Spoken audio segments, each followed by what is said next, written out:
نعت سرکار کی پڑھتا ہوں میں،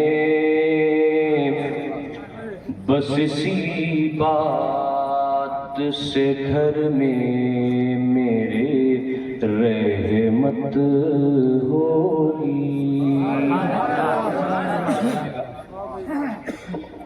نعت سرکار کی پڑھتا ہوں میں، بس اسی بات سے گھر میں میرے رحمت ہوگی۔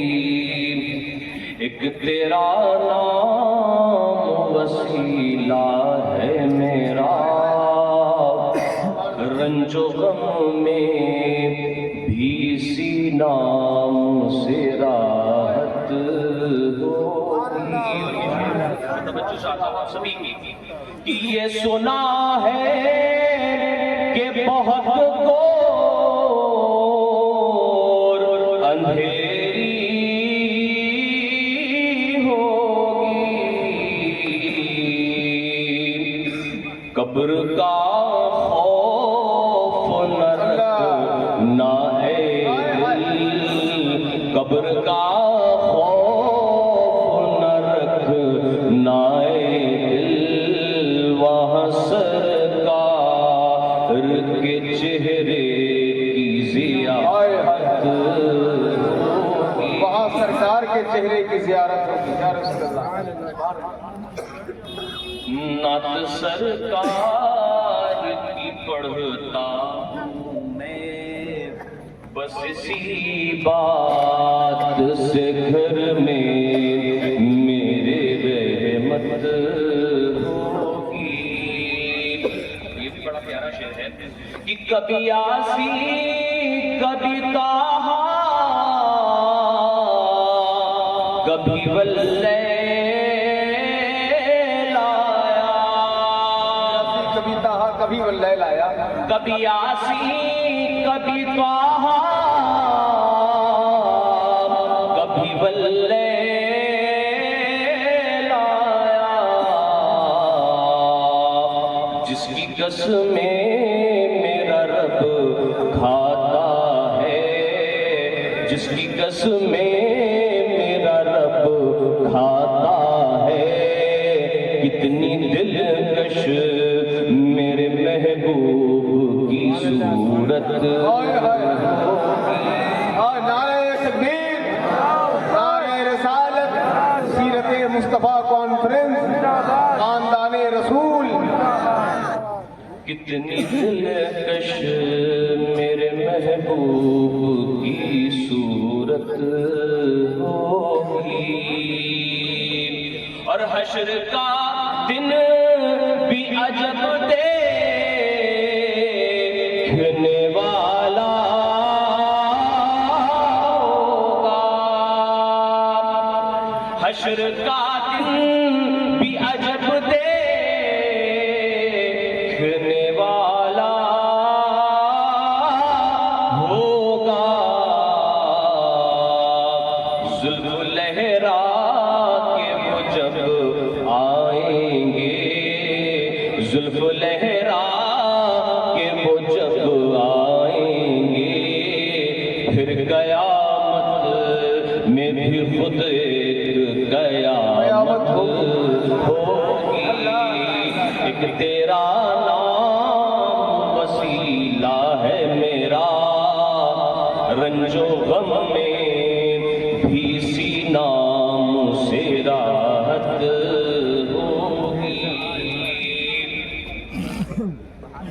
اور دو جہاں میں اسے پھر کون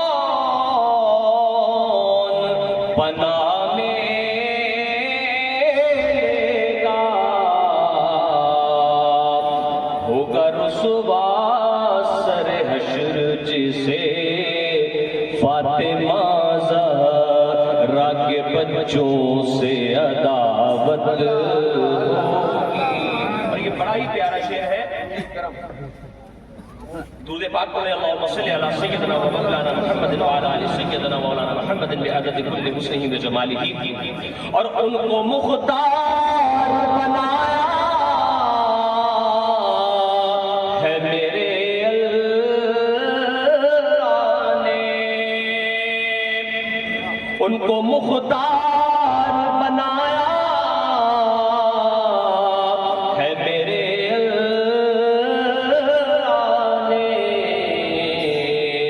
خلد میں بس وہی جا سکتا ہے جس کو حسنین گنانا کی اجازت، حسنین گنانا سے محبت ہوگی. واہ کیا جود و کرم ہے شہ بطحا تیرا، نہیں سنتا ہی نہیں مانگنے والا تیرا. فرش والے تیری شوکت کا علو کیا جانے، خسروا عرش پہ ہوتا ہے فریرا تیرا. اور میں تو مالک ہی کہوں گا کہ ہو مالک کے حبیب، یعنی محبوب محب میں نہیں میرا تیرا.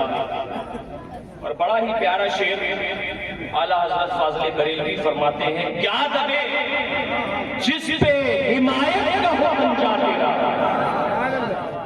کیا دبے جس پہ حمایت کا ہو پنجا تیرا، شیر کو خطرے میں لاتا نہیں جتا تیرا.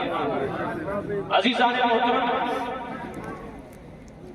آج یہ جو جلسہ منعقد ہوا اس کا عنوان سیرت مصطفیٰ صلی اللہ علیہ وسلم. کیا ہمارے نوجوان اپنے نبی کے بارے میں کیا جانتے ہیں؟ میں نے قرآن پاک میں ایک آیت پڑھی، وَمَا أَرْسَلْنَاكَ إِلَّا رَحْمَةً لِّلْعَالَمِينَ، کہ نبی کریم صلی اللہ تعالی علیہ وسلم عالمین کے لیے رحمت بنا کر بھیجا گیا. اور نبی کریم صلی اللہ تعالی علیہ وسلم کی جب ہم زندگی کو پڑھتے ہیں دیکھتے ہیں تو پتہ کیا چلتا ہے کہ آپ نبی کریم صلی اللہ تعالی علیہ وسلم نے لوگوں کو محبت، پریم اور بھائی چارے کا پیغام دیا.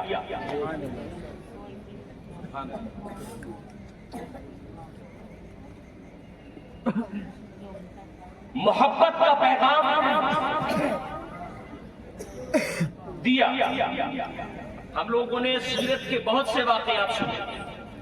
عزیزان محترم، آج ماحول بدل چکا ہے، ضرورت ہے کہ بتایا جائے کہ نبی کریم صلی اللہ تعالی علیہ وسلم کی زندگی دو طریقے کی، ایک مکی زندگی اور ایک مدنی زندگی. مکی زندگی میں رسول کریم صلی اللہ تعالی علیہ وسلم کے اوپر ظلم کیے گئے، آپ کو پریشان کیا گیا، یہاں تک کہ آپ کو مکہ شریف سے ہجرت کرنی پڑی. کیا نہیں رسول کریم صلی اللہ تعالی علیہ وسلم کے ساتھ کیا گیا. آپ جب ہجرت کر مدینے آئے عزیزان محترم، پھر اس کے بعد دیکھیے اسلام کا دوسرا رخ، رسول کریم صلی اللہ تعالی علیہ وسلم کی دوسری زندگی کا دوسرا پہلو دیکھیے کہ جب آپ مدینے شریف تشریف لاتے ہیں تو پھر 313 سے ہزاروں آتے ہیں. عزیزان محترم، مسلمان کبھی بھی لڑائی جھگڑے کا قائل نہیں ہے، مگر جب بات رسول اللہ صلی اللہ تعالی علیہ وسلم کی عزت تو ہم اپنی جانوں کو قربان کرتے ہیں.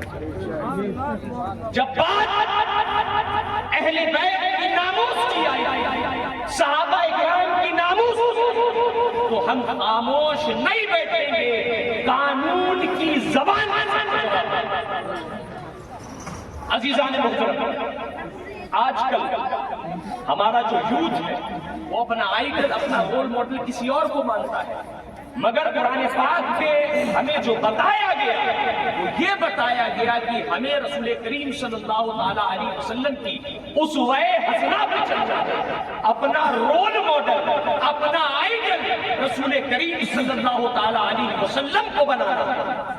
اور محبت، اگر ہم عشق رسول کا دعویٰ کریں تو محبت کیسی ہونی چاہیے؟ جیسے اعلیٰ حضرت فاضل اگر محبت ہے تو پھر محبت مکمل ملنی چاہیے، نظر آنا چاہیے، دور سے لوگ دیکھ کر یہ کہے کہ جب امتی ایسا ہے تو ان کے نبی کا عالم ہے۔ عزیزان محترم، دیکھیے کہ نبی کریم صلی اللہ تعالی علیہ وسلم کی صحبت حضرت عمر فاروق نے پائی۔ آپ کی خلافت کا زمانہ ہے، آپ کی خلافت کا دور ہے، آپ ایک عاشق ہے، ایک لڑکی کے اوپر ایک لڑکا عاشق ہو گیا اور وہ اس کو راستے میں روکتا ہے اور بار بار کہتا ہے میں تمہارے ساتھ گناہ کرنا چاہتا ہوں، مجھے تمہیں دیکھنے کا دل کرتا ہے، میں تمہیں دیکھتے رہنا چاہتا ہوں، میں تم سے محبت کرتا ہوں۔ وہ لڑکی نیک تھی، اس نے کہا یہ سب باتیں مجھ سے مت کیا کرو۔ وہ روز یہی کرتا اور وہ روز لڑکی منع کر کر چلی جاتی۔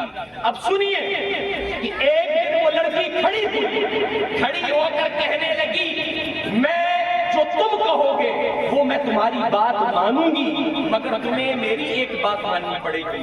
اس نے کہا کیا بات ماننا، کیا بات منوانا چاہتی ہو؟ تم اگر کہو تو میں تمہارے لیے سب کچھ کرنے کو تیار ہوں۔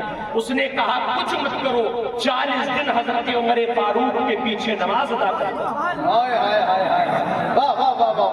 40 دن حضرت عمر فاروق کے پیچھے نماز ادا کر لو، تم جو کہو گے وہ میں کرنے کو تیار ہو جاؤں گا۔ اس لڑکے نے کہا کہ تم 40 دن کی بات کرتی ہو، اگر تم 40 سال کی کہتے تو میں 40 سال پڑھ لیتا تمہیں پانے کے لیے۔ تو کہا 40 سال کی ضرورت نہیں ہے، صرف 40 دن نماز پڑھ کر دیکھیں۔ اب دیکھیے کہ رسول کریم صلی اللہ تعالی علیہ وسلم حضرت عمر کی کیا تربیت ہے، کس طریقے سے تربیت کی ہے نبی کریم صلی اللہ تعالی علیہ وسلم نے۔ حضرت عمر فاروق کے پیچھے جب ایک دن نماز پڑھنے گیا، 2 دن گیا، 3 دن گیا، 4 دن گیا، 5 دن گیا، 6 دن گیا، 10 دن، 20 دن، 30 دن، 40 دن جب کمپلیٹ ہو گئے تو وہ نظروں کو جھکا کر جا رہا تھا۔ وہ لڑکی اپنے وعدے کے مطابق وہیں پر کھڑی تھی۔ لڑکی نے کہا کہ تم نے اپنا وعدہ پورا کیا، میں تمہارے وعدے کے مطابق یہاں کھڑی ہوں۔ تو وہ لڑکا کہنے لگا اب مجھے تیری کوئی حاجت نہیں ہے، کیونکہ عمر نے دل کا تعلق رب سے جوڑ دیا۔ نعرہ تکبیر، نعرہ رسالت، عظمت صحابہ۔ عزیزان محترم، یہ ہمارے آئیڈل ہے جنہوں نے 22 لاکھ مربع میل میں حکومت کی۔ عزیزان محترم، یہ ہمارے آئیڈل ہے۔ جب ان کی ناموس کی بات آئے گی تو باطل کے سینے پہ چڑھ کر ہم لبیک یا رسول اللہ کا نعرہ لگائیں گے۔ باطل کے سینے پہ چڑھ کر یہ کہنے پر مجبور کر دیں گے ڈال دی قلب میں عظمت مصطفیٰ سیدی اعلیٰ حضرت پہ لاکھوں سلام۔ دیکھیے جتنے بھی گستاخ ہیں، چاہے وہ گستاخ رسول ہو، چاہے گستاخ صحابہ ہو، چاہے گستاخ اہل بیت ہو، ان سب کے لیے رضا کی نیزے کی مار ہی کافی ہے۔ ہمارے پاس وہ خنجر ہے جو تمہارے پاس نہیں ہے۔ ہمارے پاس اعلیٰ حضرت فاضل بریلوی ہے، ہمارے پاس مفتی اعظم ہند ہے، ہمارے پاس تاج الشریعہ ہے، ہمارے پاس قائد ملت ہے۔ آؤ ذرا مقابلہ کرو، میدان میں آؤ، ہم اپنی جانوں کو قربان کر سکتے ہیں، مگر اپنے رسول کی، ان کی آل پر، ان کے اصحاب پر ایک بھی جملہ برداشت نہیں کر سکتے ہیں۔ اللہ تعالیٰ ان سب باتوں پہ کہنے سننے سے زیادہ سب سے پہلے مجھے اور اس کے بعد آپ سب کو عمل کرنے کی توفیق عطا فرمائے۔ وما علینا الا البلاغ۔